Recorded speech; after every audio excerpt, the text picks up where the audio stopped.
secara umum ya. Jadi teman-teman pada saat malam hari ataupun pada saat sore harinya teman-teman melakukan cek TTV dulu pada pasien, memastikan apakah pasien tersebut hemodinamiknya normal atau tidak ya.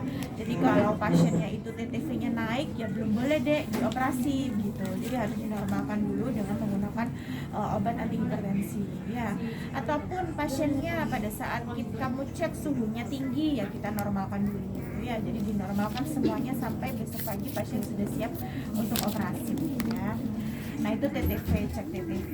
Setelah itu yang kedua kita lihat pada saat pengkajian fisik ya, apakah pasien tersebut ada asites ya. Asites kan pembekakan di area abdomen ya teman-teman ya, karena terisi cairan misalnya ya pada pasien-pasien gagal ginjal ya, asites. Ataupun dia ada bengkak di area ekstremitas ya. Oh kok saya lihat kok pasiennya bengkak ya di edema ya, edema ekstremitas dia bengkak. Nah seperti itu pasien harus wajib untuk minum obat apa deh?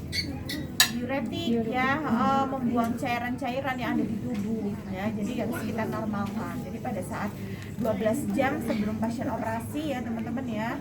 Nah itu kita cek head to toe-nya pasien ya, hemodinamiknya kita cek semuanya itu. Nah setelah itu yang kedua adalah kita lakukan persiapan status nutrisinya pasien.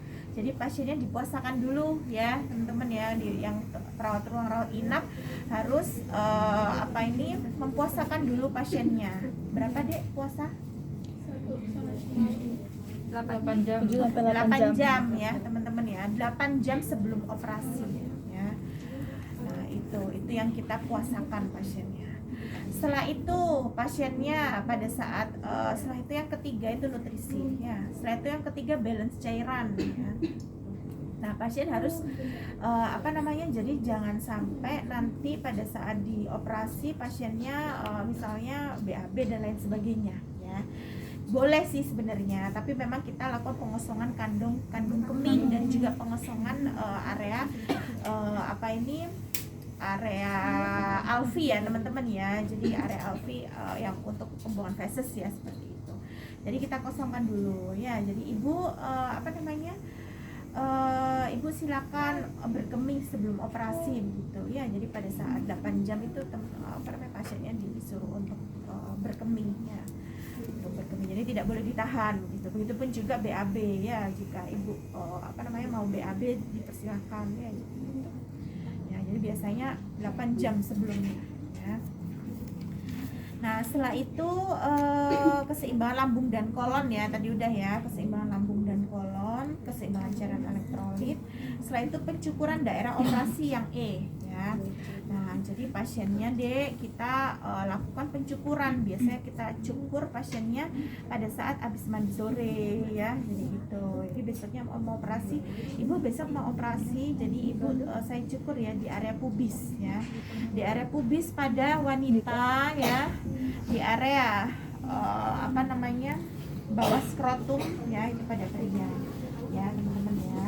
Jadi kalau pasiennya kalau di ruang operasi kan dipasang kateter ya teman-teman ya. Jadi itu jadi agak bersih ya. Jadi pubisnya bersih ya, dan juga di bawah skrotum itu juga bersih ya, di atas bulan penis dan juga di bawah skrotum ya. Biasanya bulu-bulunya di situ ya teman-teman ya. Nah kalau misalnya pasiennya itu dia operasi apendik ya, atau operasi di area abdomen atau laparotomi, pembukaan saluran abdomen ya, pembukaan organ abdomen. Nah kita cek lagi di situ apakah ada bulu-bulu halus gitu ya. Biasanya pada pria ya teman-teman ya, kalau pada perempuan jarang ya gitu. Jadi pada pria gitu ya, ataupun dia mau melakukan operasi jantung seperti itu ya, jadi dadanya biasanya kita cukur dulu seperti itu ya. Begitupun juga abdomen dilihat ya, kalau dia operasi laparotomi ya kita cukur dulu ya, jadi itu. Nah kalau ini ya, jadi sama untuk teman-teman pernah cukur di area pubis nggak? Pernah nyukur sendiri nggak? Hah? Siapa yang pernah? Dea? Dea pernah ya? Dea ya? Pakai apa Dea? Gak apa-apa, yang ini gak ada cowok ya. Tadi Tadi ada cowoknya, ya ada siapa tuh Azril dan lain-lain ya. Semua ya. Pernah ya Dek ya? Tanya apa?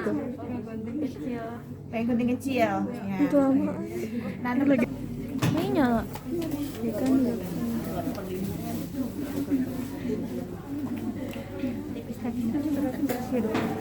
Kan kenapa? Sini ya. Tekniknya berbeda. Jadi teman-teman Iya. dipasang, jangan lupa pasang apa? Perlak ya. Perlaknya dulu Kan ya ini dulu. teman-teman ya.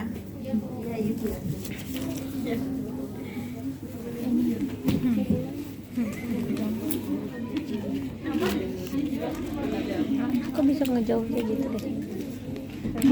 Keren. Ya, kita pasang di perlaknya. Prek.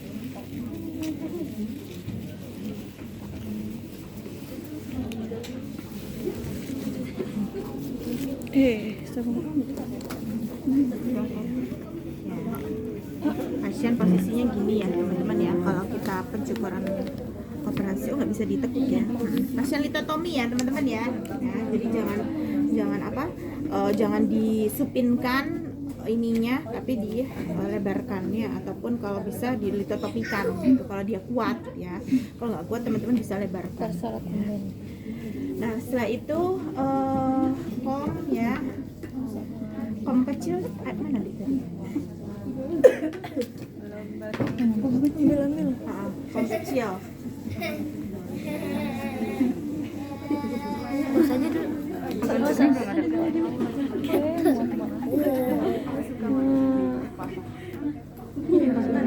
Ya ini Udah bisa. kom ya Dek, tapi nanti kita mau dibersihin sampai kering ya. Atau gini aja. Oh, kalau Farah pos ya? Iya. Kalau prek. Berarti ini prek. Ingetin ya. Ya, ini pre-operasi ya teman-teman ya. Jadi pada kalian ilustrasinya adalah perawat di ruang rawat inap ya. Nah setelah itu apa kita bisa ini kan ya teman-teman ya. Kayak biasa.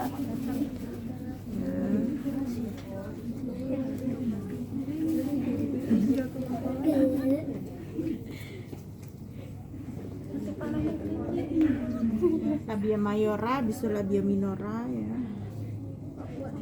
Yang banyak makan. Nah setelah itu apa kita bersihkan ya, kita apa namanya, kita keringkan ya.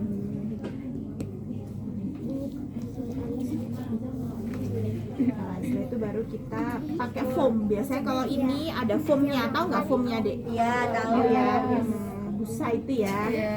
Setelah itu kita ginikan ya, biasanya kita apa? Ginikan.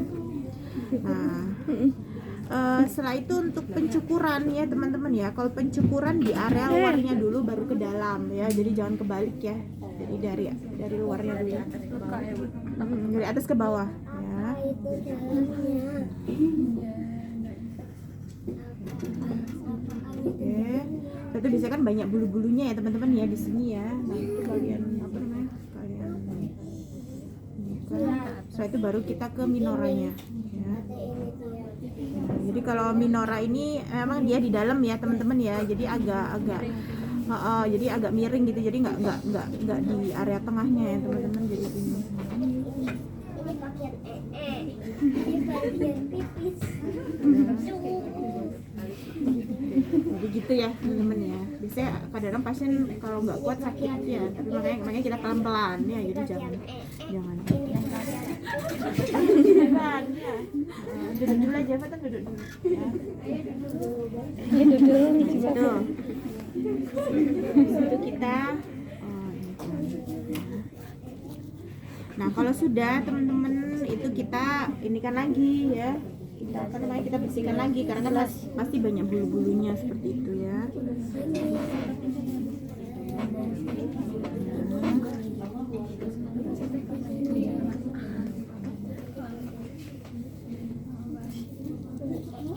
Ya, setelah itu kita keringkan. Gitu ya. Nah, begitu pun juga kalau misalnya teman-teman pakai gunting ya, pakai gunting juga demikian ya. Jadi kalau cukuran ini deh itu kamu jangan sampai habis ya. Jadi tetap masih ada bulu-bulunya gitu, masih ada bulu-bulu halus ya. Jadi tidak dicukur habis ya teman-teman ya. Kalau pasien-pasien operasi, kecuali kalau pasiennya itu operasi sesar ya, operasi sesar. Operasi sesar pun juga kita tidak mencukur sampai habis gitu, masih ada bulu halus seperti itu. Ini 3 ya guys. Nah itu ya. Nah setelah itu bagaimana kalau area penis? Kalau di area sini bulu-bulunya di mana dek? Di bawah skrotum. Nah, skrotum ya di sini ya. Jadi bukan di sini ya teman-teman ya. Jadi kita ngelihat dia nggak ada penisnya. Ya. Bisa di atasnya ini ya, di atas penis maupun di sini. Itu.